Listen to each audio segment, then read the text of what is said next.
Welcome to one more edition to Politics Done Right. Today, we are going to be doing something local to Houston, but that has national implications. We have the president of Houston Peace and Justice Center, Jeff Reese, with us. Jeff, welcome to Politics Done Right. How are you doing today?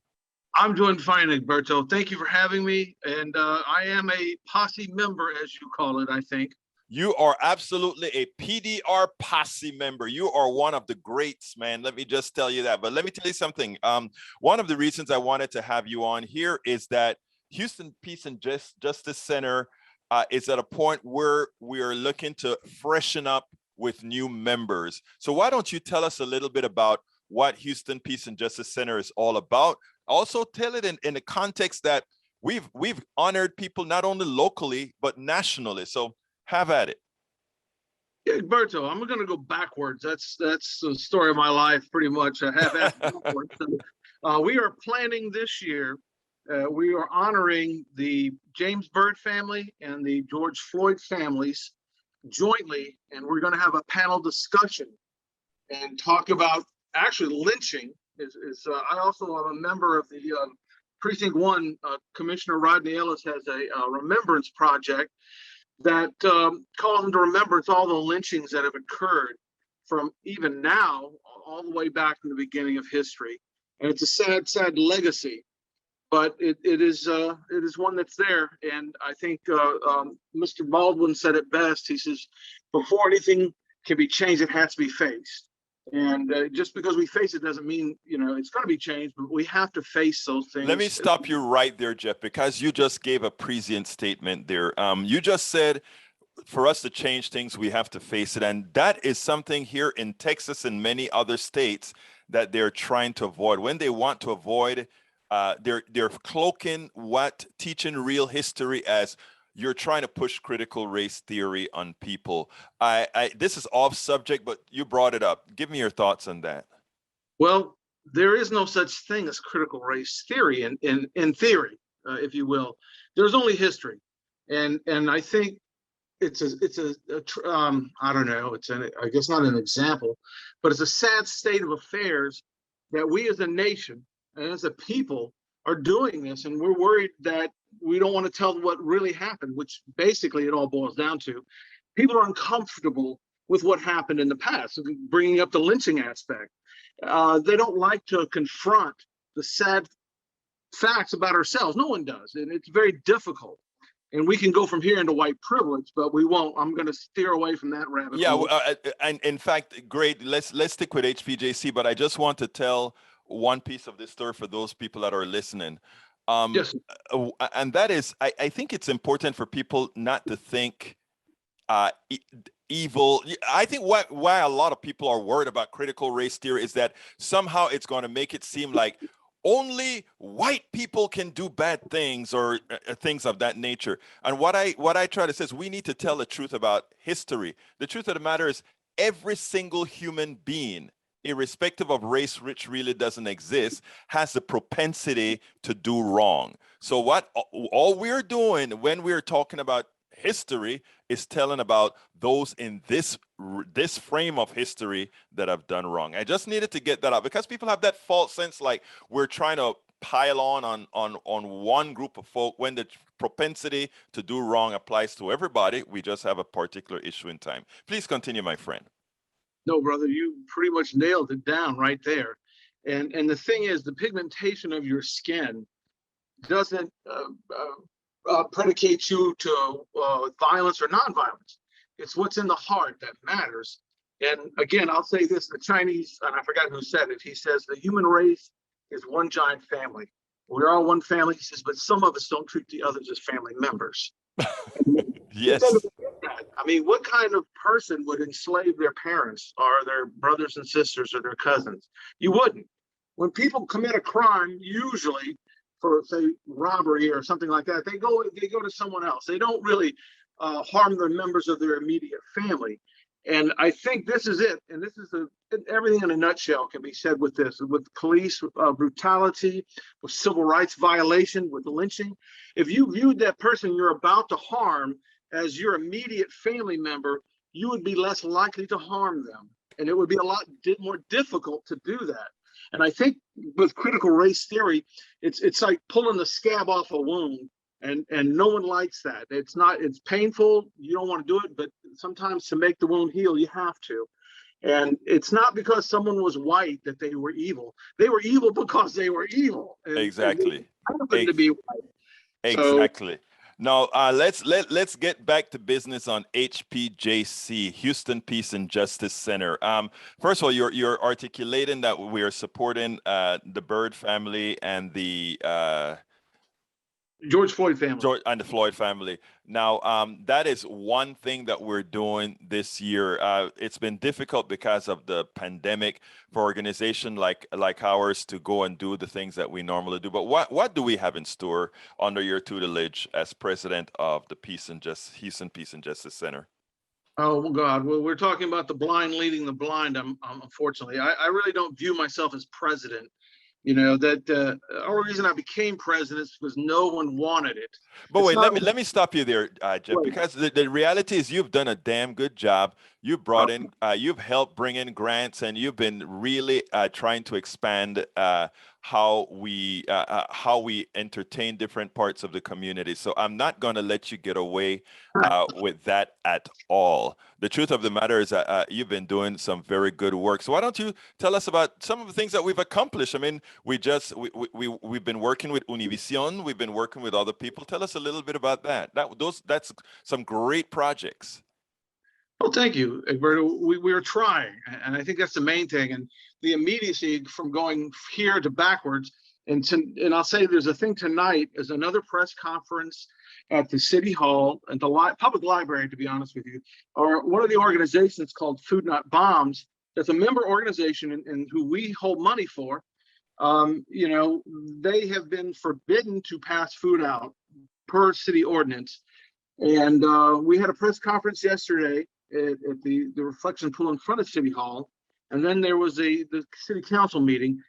This was led by Michael Kubash, Paul Kubash's brother, but he's a city councilman. Right. And Randall Paladin. Randall has calling for another press conference tonight because the people that show up today are supposed to be arrested just for feeding the homeless.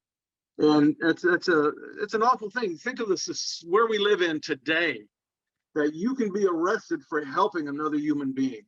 I mean, we're not talking about crime. We're talking about assisting people that are down on their luck and maybe have nowhere else to go to eat. It's amazing because here it is that the state is in such a condition that we have the homeless, and for those attempting to help the homeless, they want to arrest them because it does something for the aesthetic. So you're working on Houston Peace and Justice Center again under some of what you're doing. You're working with the Foods Not Bomb with a press conference this afternoon as they're going to feed some folks. What else are we doing? We just finished a bilingual peace camp at Mission Milby, and because of the pandemic, we had to limit it to 1 week. So we did that. It's a bilingual outreach. And so Peace Camp basically is a really, really big thing that needs to be expanded, because when we talk about crime, we talk about homelessness, we talk about so many different things. It begins when the children, it doesn't begin with us as adults. It's too late when we're grown. But while we're children, if we learn the techniques of nonviolence and compassion, then the child, in fact, the Bible says it's train a child in the way he should go and he shall not depart out of it. Not to get biblical on anybody, because anybody knows me, I'm very irreligious. However, that's a true statement.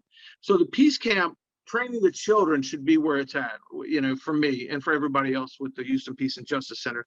But we also support so many other different organizations. We help where we can. Unfortunately, we need more people. We need bodies, and we need people willing to step up. In fact, I'm term limited. My term ends in November.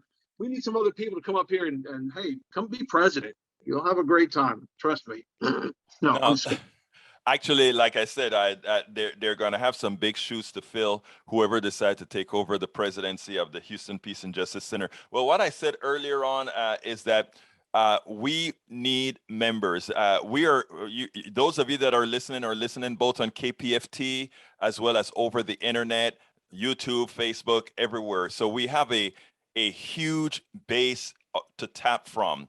How can people who want to do positive things within this society, positive things within Houston, or even positive things that they can help us out remotely by being members and contributing financially to the Houston Peace and Justice Center, how can they become members? How can they work with us? Well, Alberto, just go to hpjc.org, and through Action Network, you can sign up. And I do want to quickly divert to this rabbit hole and shout out to the Poor People's Campaign, because some of us did go up there to Austin, to the Capitol, and rally against the voter suppression legislation that's going on. So my deal here right now is present before it ends. I want to get as many people involved as possible. I met some really wonderful people from the Texas Advocates for Justice at the press conference, and Diana Williams, if you're there, it was nice to meet you. But we need to expand and join together with as many organizations and as many people as possible. There's strength in numbers, and divided, we will be easily conquered. And united, it'll be hard to stand against us. So there's so much going on in the world, Bertha, as you know, between critical race. Oh, you're on mute accidentally. There you go. Probably spam. I get a lot of it. Anyway, but yes, we need to join as many organizations together and as many people to get together and get on the same page, because there's strength in numbers. And you know what? And that is, again, the Houston Peace and Justice Center does good work, honors a whole lot of people, both locally and nationally. It works very hard. By the way, you can go to HP. If you have an event in Houston or an event online, you don't have to be in Houston. You can go to hpjc.org. That is hpjc.org. And go ahead and list your event. We show your event on our website and on our bi-monthly newsletter. Many times your event will show to the people on our mailing list. Please go to hpjc.org, sign up to be on our mailing list, as well as, if you have the wherewithal, become a member. Support HPJC financially if you can, but just if you have two hands, if you have a phone, there's so much you can do being a member of hpjc.org, the Houston Peace and Justice Center. And you don't have to be in Houston. You live in Conroe, you live in Brenham, you live wherever, as long as you want to do good and believe in what we believe in much of what Jeff Reese just spoke about, the president of the organization, then join us, hpjc.org. I tell you, Jeff, why don't you give us a closing statement here to encourage folks to become a part of this group, especially in a time that we need so much people working together against this system, if you will. Well, there's a small quote from a Chinese philosopher, and kind of sums it up. It goes like this. It says, love people until they are loving too. Respect people until people are respectful too. Be faithful to people until people are faithful too. This alone is a method for learning without stopping. And that's what we need to do. We need to keep learning, and we don't need to stop. We need to keep going. And hopefully the message of peace and justice and nonviolence will resonate with more and more people when they see what's going on, and they'll take a stand. So thank you, Egberto, for having me on. I do appreciate it. You're a good brother and a good friend, and we really like your show. I think what you're doing is a great thing with the Politics Done Right. Thank you so kindly for being on Politics Done Right. I think ending with that statement that you just made, that's what everybody needs to try to live by. Jeff Reese, president of Houston Peace and Justice Center, thank you so kindly for having been on Politics Done Right. Thank you, Egberto. We spend a lot of time deconstructing the news, trying to parse it into a form that everybody can understand. We try to find those little nitpicks where it flies above the fray, etc. If you really like these videos that we do, I want to ask a big favor. Please go ahead, number one, subscribe to our channel, and number two, please join if you can. Thank you so kindly for watching. Keep watching. Please remember to share. We must populate the entire internet with our progressive message, a message that we know is what most Americans say that they want. So help us, please join.